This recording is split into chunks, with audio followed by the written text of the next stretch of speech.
আসসালামু আলাইকুম রহমতুল্লাহ। আমি আতাউর রহমান এখন ভাকুয়াদি গ্রামে অবস্থান করছি। কাবিলউদ্দিন রহমতুল্লাহ আলাইহি তাহফিজুল কুরআন মাদ্রাসা, এটি ভাকুয়াদিতে অবস্থিত। আমরা এখন একটি ওয়াজ মাহফিল এবং এখানে ছাত্রদের যারা হাফেজ হয়েছেন তাদের পাগড়ি প্রদান অনুষ্ঠানে উপস্থিত হয়েছি। আমরা এখন সেই অনুষ্ঠানটি আপনাদেরকে দেখানোর চেষ্টা করছি।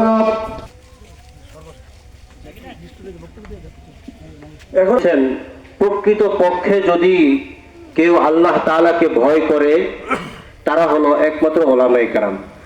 যথাযথভাবে ভয় করে, বাহিরে এবং ভিতরে, অভ্যন্তরীণ এবং প্রকাশ্যে, সর্বস্থানে যারা আল্লাহ তাআলাকে যথাযথভাবে ভয় করে তারা হলো একমাত্র উলামায়ে কেরাম।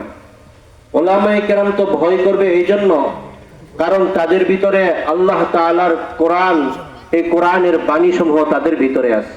তার দিলটা হলো এমন যেই দিলের ভিতরে রূহ, যেই রূহের ভিতরে নূর পয়দা হয়, নূর বিচ্ছরিত হয়। নবী সাল্লাল্লাহু আলাইহি ওয়াসাল্লাম বলেন, যার কলবের ভিতরে কোরআন নাই তার কলবটা বিরান ঘরের মতো। আমরা অনেকে অনেক শিক্ষিত, অনেক শিক্ষায় শিক্ষিত হয়েছি, এমনকি শিক্ষার একেবারে সংসদ ভবনে পর্যন্ত আমরা অনেক শিক্ষিত এমপি, মন্ত্রী, মিনিস্টার তারা আছে, কিন্তু শিক্ষার হার তখনই বোঝা যায় যখন দু একটা কোরআনের আয়াত পড়ে। তখনই বোঝা যায় তাদের শিক্ষার মানটা কতটুকু, শিক্ষার দৌড়টা কতটুকু। আর যার ভিতরে কোরআনুল কারীমের শিক্ষা, মৌলিক শিক্ষা নাই, তার যত শিক্ষাই হোক এগুলো যাতে আমি আল্লাহ তাআলার কাছে কবুল হই, মাকবুল হই, সে আশা করে, সে আপনাদের কাছে আবেদন করে আমি আমার সংক্ষিপ্ত বক্তব্য এখানে শেষ করছি। ওয়া আখিরি দাওয়ানা আলহামদুলিল্লাহি রাব্বিল আলামিন।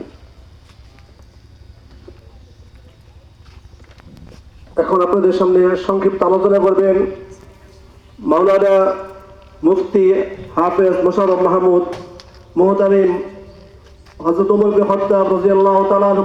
এজন্য আমরা আমাদের সন্তানদেরকে সর্বশ্রেষ্ঠ ইলম, সর্বশ্রেষ্ঠ জ্ঞান, যেটা খুব কষ্টকর যে আমাদের অন্তরের মধ্যে দ্বীনের ব্যাপারে ওয়াসআত, প্রশস্ততা নাই। কারণ আমরা অনেকে দিক পেয়েছি উলামায়ে কেরামের থেকে শুনে বা কিছু ধর্মীয় বই দেখে, মুরব্বীদের কথা শুনে, অথবা দাওয়াত তাবলীগের মধ্যে গিয়ে কোনো মাধ্যমে আমরা দিক পেয়েছি। কিন্তু এখন যে দিকগুলো আমরা পাচ্ছি, এটি মূল মাদ্রাসা কমপ্লেক্স, যেটির ঠিক সামনেই মসজিদের জন্য যে জায়গা রাখা হয়েছে সেখানে আপাতত মাহফিলের অনুষ্ঠানটি পরিচালনা করা হচ্ছে। আজকে এই মাদ্রাসা থেকে হাফিজ কাবিলউদ্দিন রহমতুল্লাহ আলাইহি তাহফিজুল কুরআন মাদ্রাসা ও এতিমখানা, এটি থেকে 3 জন ছাত্র পাগড়ি গ্রহণ করবেন, অর্থাৎ তাদের পবিত্র কুরআন শরীফ মুখস্থ হয়ে গিয়েছে। তারা আজকে সেটির জন্য সম্মান যে তাদের দেয়া হবে সেই সম্মান গ্রহণ করবেন এবং তাদেরকে পাগড়ি প্রদান করা হবে। এই যে বলছে যে সবেটা তো একটা উল্লেখযোগ্য, হাফেজ কাবিলউদ্দিনের উসিলেই তো আজকে এই যে ওলামারা আসছে, এটা তো বাস্তব, এটা আমরা দেখতেছি। তা আমি আসছি এখানে আপনাদের দোয়া নেওয়ার জন্য। আমার যদি সহযোগিতার কোনো সুযোগ থাকে অবশ্যই আমার দোয়া করবেন। আমি এখানে আসি, সবসময় আসি, ইনশাল্লাহ থাকবো, ইনশাল্লাহ সহযোগিতা করবেন। আসসালামু আলাইকুম। এখন সংক্ষিপ্ত আকারে আলোচনা নিয়ে আসছেন বীর মুক্তিযোদ্ধা শামসুল হক শিকদার, সাবেক পরিচালক, স্বাস্থ্য মন্ত্রণালয়, বাংলাদেশ সরকার।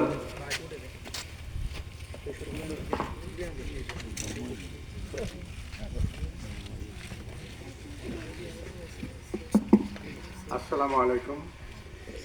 আজকের এই মহতী অনুষ্ঠানের সভাপতি এবং সম্মানিত অন্যান্য অতিথিবৃন্দ, আমার এক এলাকাবাসী, তারপরে আমার মানে সমবয়স্ক যারা আছেন, রফিকুল ইসলাম সাহেবের মতো আমার ছোট ভাইরা আছেন, এবং এই এলাকাবাসী, সবাইকে সশ্রদ্ধ সালাম।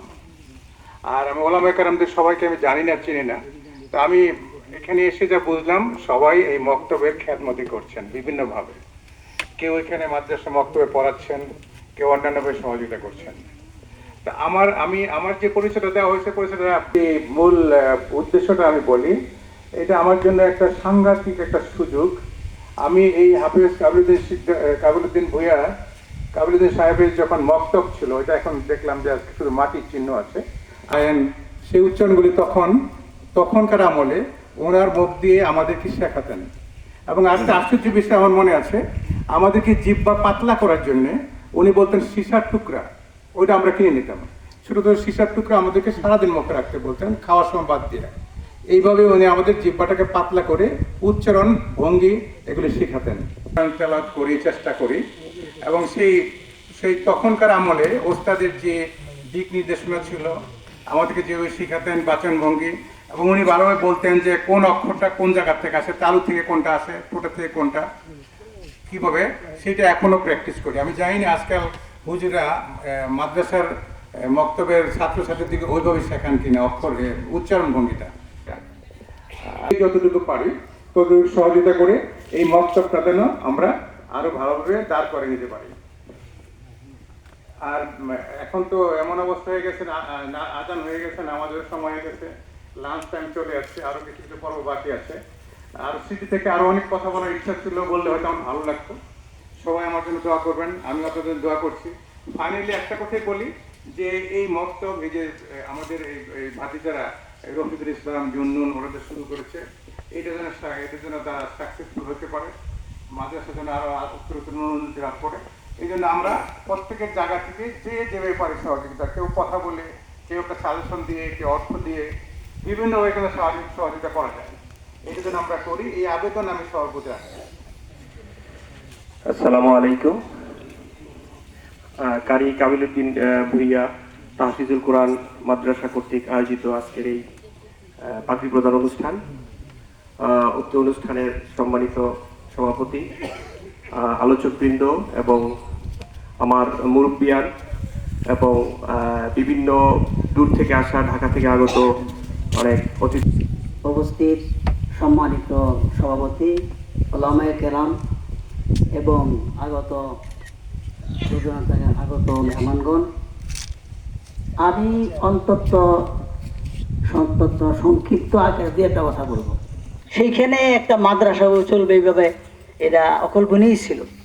তো বহুদিনের স্বপ্ন আমার ছোট ভাই রফিকের, এ পর্যন্ত যখন আসছে, আমি আশা করব আপনারা আমার আরেকজন কাকা বললেন, অর্থ দিয়ে, পরামর্শ দিয়ে, হ্যাঁ, সহযোগিতা করবেন। আলেম লাগবে। তো আলেম না হলে শুধু হবে যে সে কোরআন ধরে রাখবে এবং পরিচালনা করবে এবং দিন কায়েম করবে, সেটা অত্যন্ত কঠিন। সে নিজেই ঠিক থাকতে পারে না, এটাই বাস্তবতা। তা আমরা পড়েছি আজ থেকে আরো অনেক বছর আগে, 40-45 বছর আগে, এই বাজারে শুরু করে উড়িয়া জায়গায় হাফেজ ছিলেন, আলেমও ছিলেন। ইনি হাফেজ মাওলানা মোহাম্মদ আল আমিন, উনি হাফেজ কাবিলুদ্দিন তাহফিজুল কোরআন মাদ্রাসার মুহতামিম। আমি এখন ওনার মুখ থেকে দুটি কথা শুনতে চাচ্ছি। আসসালামু আলাইকুম। হাফেজ মোহাম্মদ আল আমিন। আমি হাফেজ কাবিলুদ্দিন রহমাতুল্লাহ আলাই তাহফিজুল কোরআন মাদ্রাসায় প্রায় 4 বছর যাবৎ মুহতামিমের দায়িত্বরত আছি। তো আমি এলাকাবাসী মুরব্বীদেরকে আহ্বান করব, আপনাদের সন্তানদেরকে এই মাদ্রাসায় দিবেন এবং এই মাদ্রাসা থেকে কোরআন এবং হাদিসের চর্চা শেখানো হয় সহি শুদ্ধভাবে, সেটা যে শিখতে পারে। আর একজন হাফেজ যদি হয়, তার পিতামাতাকে কাল কিয়ামতের দিন নূরের টুপি পরানো হবে এবং 10 জন মানে যাদের ঠিকানা হয়ে যাবে জাহান্নামে, এদেরকে জান্নাতে নিয়ে যেতে পারবে তার সন্তানদের। এই জন্য আমি এলাকাবাসীকে আহ্বান করব, আপনাদের সন্তানকে মাদ্রাসায় দেন, মাদ্রাসার শিক্ষা দেন। আসসালামু আলাইকুম ওয়া রাহমাতুল্লাহি ওয়া বারাকাতুহু। আলহামদুলিল্লাহ, মাদ্রাসার সুলগ্ন থেকে আসি এবং যতদিন হায়াত থাকে আমার যতটুকু সহযোগিতা করার ইনশাআল্লাহ আমি করব। আমরা হাফেজ কাবিলুদ্দিন রহমতুল্লাহ আলাইহি মাদ্রাসা ও এতিমখানার মাহফিল থেকে যেদিন এখানে এখন দোয়া করি বিদায় নিচ্ছি প্রথম আপাতত। দিন তো যুদ্ধের আপনারা কারণে ভালো থাকবেন, সুন্দর থাকবেন এবং সন্তানদেরকে পুরানো হাফিজ বানাবেন, পুরানো হাফিজ বানিয়ে হাসরের ময়দানে জান্নাতের টুপি পরার সৌভাগ্য অর্জন করবেন। পরিবেশ হবে, ধন্যবাদ সবাইকে। দাওরায়ে হাদিস পর্যন্ত এখানে মাদ্রাসা হবে, তাখাসুস হবে, এই আশা নিয়ে